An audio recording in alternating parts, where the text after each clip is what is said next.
Welcome to that One Time in Rehab podcast. We are the hardest podcast in the world. Just kidding. We're soft. That was stupid. I wouldn't normally wear this. We've got a pretty cool show today. It's pretty, there's a lot of funny stuff going on in the mental health and addiction world. I was on my Instagram timeline yesterday. And there's these three dudes, like three pretty big dudes. I think one of them was a woman. I'm not sure. She was wearing like big New Balance shoes with the socks up, big shoulders, shaved head. She would kick my ass if it is a she or a he. Either way, I'd get my ass kicked. They were wearing shirts that said it was like former dope dealer, now a hope dealer. So I was thinking about that for a moment. And the first thing I thought about was my podcast because it's, I'm basically dealing information, I guess. I deal hopelessness. I don't think hope is real. Why do I deal hopelessness? I'll tell you why. I guarantee at least 80%, probably more, but let's just say 80% of the people you watching right now have been either sexually abused, verbally abused, beaten, you name it. It's a cold, dark world out there and we need to protect ourselves. Hope isn't real. So you're dealing delusion. Hope is a delusion. Hopelessness is real. It's what we're dealing with in the world. It's scary out there. You got to protect yourself and you got to teach your kids that it's a scary world out there. Otherwise, they'll be oblivious to all the sick people and the fucked up things that happen. So, burn the shirts. Burn all those shirts. Got some good news from my buddies on the spectrum. They might be bringing back masks. Now, if you have Asperger's like me, putting on a mask and wearing it in public, I feel almost invisible, which is perfect for me. It's like I can just go in, my sweatshirt, sweatpants, mask on, hat on. So I'm just like, it's like I'm not even there. I love it. So that'd be pretty cool. I'm sorry for everyone else that doesn't enjoy wearing masks, but I like it. I like being invisible. People don't bother me when I'm invisible. We got some cool current event. Well, not cool. We've got a halfway house owner trading sex for free and reduced rent. Now, I was thinking about that. All right, to get reduced rent, what do you got to like give a hand job to get reduced rent? And then to like get free rent, what do you got to do to get free rent? The full, blow job. We'll get there. We'll get to that story. We've got a Holiday Inn hotel in a residential area that they turned into a halfway house for convicts going back into society. That sounds great, right? Cool. I'm all for that. Then you get to the end of the article. 14 of the people in there, which is like half, are sex offenders. So people in the neighborhood are freaking out, as I would too, because, I'm all about giving people second chances, even third chances or fourth chances. But when it comes to sex offenders, honestly, I'm going to be completely honest with you. I believe the majority of sex offenders should be killed because what they do is they go back into society and they do it again. And you know what I'm tired of? I'm tired of after they get caught and it's like there's an article about it and it's like, well, this guy was molested when he was younger and he just repeated that. That's bullshit. I was molested. Like,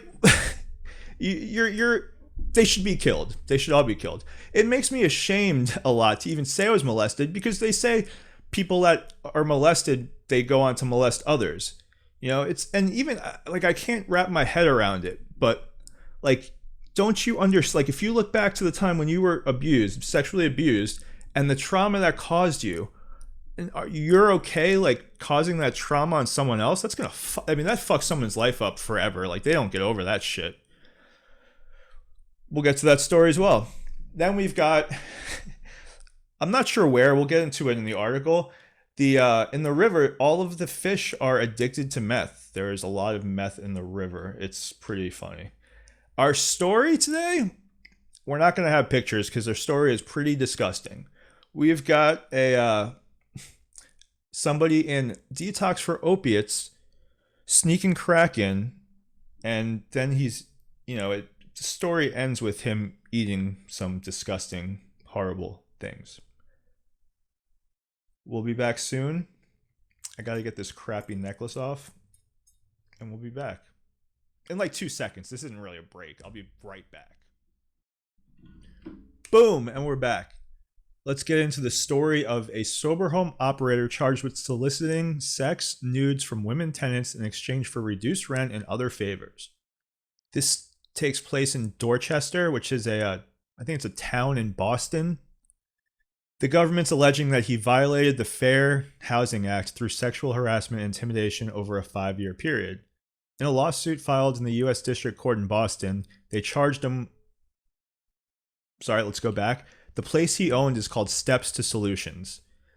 He subjected many female clients of the sober homes to discrimination based on sex, including unwelcome, severe, persuasive, and quid pro quo sexual harassment on multiple occasions, by demanding sex or sometimes just nude photos in exchange for favors such as breaks in rent or overnight passes to stay with a relative. This guy, unlike halfway houses, such as one approved for Lower Mills yesterday, sober homes are not regulated by the city or state. That means they could just pop up anywhere in that area. I know a lot of areas have moratoriums now, but they don't. So you could literally, buy. You got to buy a house because no one's going to rent you a house. You can rent a house. I'm sorry, you buy the house and you can literally just open it up, and then you're protected by the ADA, which is cool. I mean, it sounds great, but you got people like this. In or around 2019, defendant McCarthy sent sexually explicit text messages to a female resident. McCarthy sent her texts that said, "Your body looks good to me. Don't hide that body. Send me a shower pic." Nice. The female resident stated that she did text him a sexually explicit photo because she was behind on rent and feared that McCarthy would kick her out of the sober home if she did not do so. That's so sad. Like, all right, when you go into a sober home, like if you're not in recovery or you've never been to one, like you're basically at your lowest. Like you are broken down, you are vulnerable, you're rock bottom. It's very easy to prey on people like that, and these guys do. It's sad because I mean, I hear and I've heard about this all the time. It's a recurring issue, and the problem is this guy's not even in jail. Here's what the government said. In the suit, the government asked the judge to order McCarthy to immediately stop all this and to award damages to the women affected by his actions. So it sounds like he's still open and they didn't close him down. And he's not in jail. If someone was walking the street and they had a crack rock on them and they got caught, they're going to jail. And this guy's walking the streets. Imagine how much trauma this guy has caused people. When people are doing drugs and buying drugs, they're only hurting themselves. But when you're doing this, you start hurting other people. It's like if you hurt somebody else, you're okay. You can, you're not going to get arrested. But if you're hurting yourself, you're going to jail. World's a messed up place. Dealing hope, right? Where's the hope in this? Next, we've got, it's a Holiday Inn hotel. So what they did was they're turning these hotels into like halfway houses and stuff. So what they did was, they didn't tell the residents or anything what they were doing. This is in Brooklyn, a Holiday Inn in Brooklyn. From outside, it just looks like a regular Holiday Inn. They are not making reservations for anyone else. There's 30 residents in there that are being reintroduced to society. That sounds great. I'm all for people being reintroduced to society, getting another chance. People in the city were freaking out because it was a homeless shelter, which, it's messed up, but like, would you want a homeless shelter in your backyard? Even if like 80% of the people are good, there's still some, even me with my, I've got so much empathy and sympathy and compassion for others, but I don't know if I want that in my backyard. I would take like an animal rescue in my backyard. That'd be cool. I'm going to do that. I'm going to start a lab rescue. That's off track. So residents were pissed. Then they found out that 14 of the 30 people are sex offenders. So in their neighborhood, they basically opened a halfway house with 14 sex offenders. That's a lot. People are freaking out, which I don't blame them. Usually I'm against all the, not doing stuff like that. But with sex offenders, just kill them. Just kill them.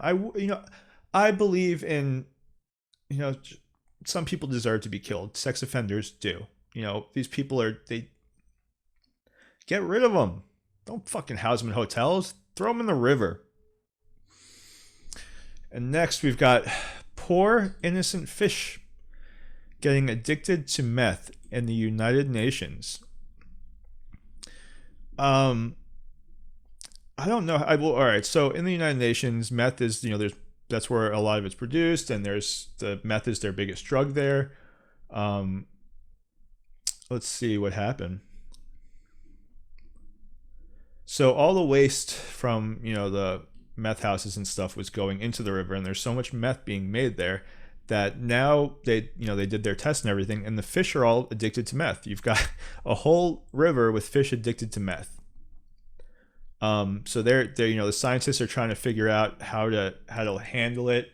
They did some research and took some of the fish to see if they were actually addicted, and they were. You got fish jumping everywhere and going crazy. Fish addicted to meth. Imagine if this happened in the Everglades, which I'm surprised. Everglades is huge, but imagine if it happened in the Everglades, and you've got the alligators and the pythons and the anacondas and the poisonous snakes all on meth. That would be like the end of the world. That's my worst nightmare. That's our news for today. Also, let's talk about the Simone Biles thing. What are your thoughts on that? My thoughts are, I think every individual can make their own decisions. You don't know what I wouldn't know what someone's going through in their head. I don't know how much pain they're in. It's no place for me to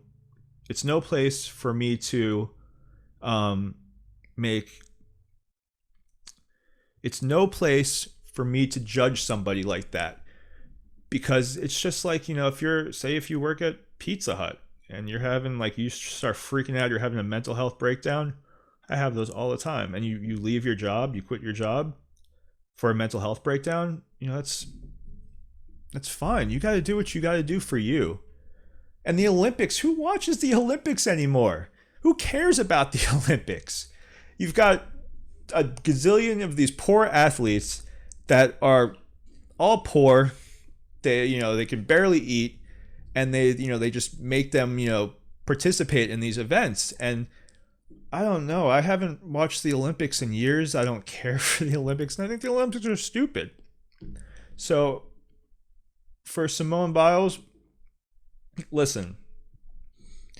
However you feel, and that's okay. Be you, fuck everyone else, and do what you think is right and what you want to do. Thank you, guys. That's the news for today. Up next, we've got our extremely disgusting story. Yeah. Welcome to story time. You got the lighting all set up, kind of cool, huh? This story takes place in a treatment center.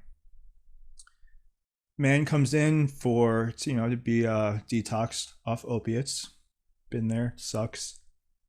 He's having a really hard time his first night, just puking and everything, and he's on medication to stop that, but it's really bad.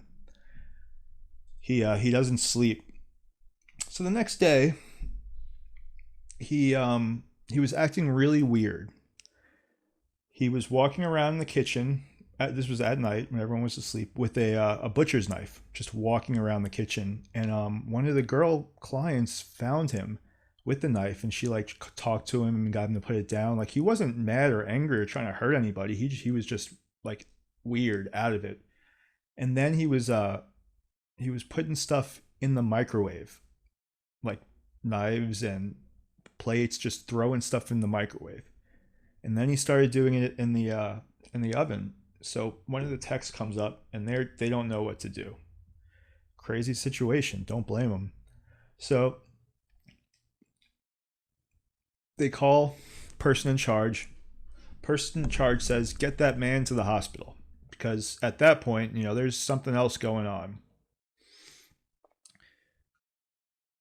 They take him, and as they're taking him, a crack pipe falls out of his pocket, and he left a big rock in the kitchen. So what he was doing was he was smoking crack through his opiate detox. That sounds absolutely terrible. Went into a crazy psychosis. gets to the hospital. So he gets to the hospital, and there's two techs with him because, they're transferring care from the facility to the hospital, and the hospital is going to have to do the same thing back to the treatment center. So the clients are just, not the clients, the workers are figuring out what to do, and he's laying there, and they have to put a spit thing over his face like they do in prison because he was just spitting everywhere. Well, the guy shits his pants. And, the two techs in there, they smell it, and they ask him, and the guy, he's just completely out of it. He's looking around, and they said he looked dead in his eyes, like there was no soul inside of him. But you're smoking crack through an opiate detox, it's gonna happen. So he shits his pants. After he shits his pants, the techs ask him, if he's okay, if he just pooped his pants. He just starts shaking his head, puts his hand down his pants, grabs the shit, and starts eating it in front of them. Which at that point, the techs leave. Rightfully so. Fuck that. I ain't getting involved in that. They leave. He's transported to the psych ward. They gotta restrain him. Next morning, I get to work, and all his belongings were there. So his mom called. We were going to get them together for her because I don't think we were taking them back. In his toiletry bag, there was literally, I've never seen this much crack in my life. It was literally a handful of crack. So I'm holding a handful of crack, and I've never smoked. I did smoke crack once, but it's not. If I was holding a handful of heroin, that might be risky, but a handful of crack, yeah, that's fine. So I flush it. He comes back for his stuff.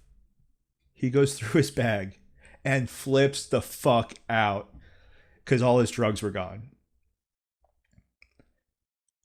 We throw him out. His mom picks him up. He has no idea what happened the night before. And the moral of the story is, if you're going to detox off opiates or anything, smoking crack through a detox is not going to help. It's going to make things much worse. Unless you're detoxing off cocaine or meth or something, then you're in good shape. But if you're detoxing off heroin and you're smoking crack, I've never heard of that before. But it is what it is. It's a good story to tell the kids so they won't smoke crack while they're in detox. Thank you guys for listening to Story Time. Have a great day. Unfortunately, guys, the show must come to an end. I have to go. To conclude our episode today, sex offenders. Don't want them in my neighborhood. Sure you don't want them in yours. Kill them. Done. End of story. This halfway house guy, we're gonna keep harassing him. I'm gonna keep trying to call him. I'll record it and we'll have it on here. So stay tuned. We're gonna keep going on that one. I've got some good questions for them, and I want to know how much a blowjob will get off my daughter's rent. I don't even have a daughter, but that's what I'm gonna ask. And the fish on meth. Let's go for a swim. That'd be fun. I'm surprised people aren't jumping in that lake and swimming around. Wow. Well, I love you guys. Thank you so much for watching this. You have no idea how much this means to me. I'm sure. All four of you. I'm just kidding. We just hit 15,000 views between Instagram, YouTube, and Facebook. It's almost the weekend. Pop some bottles.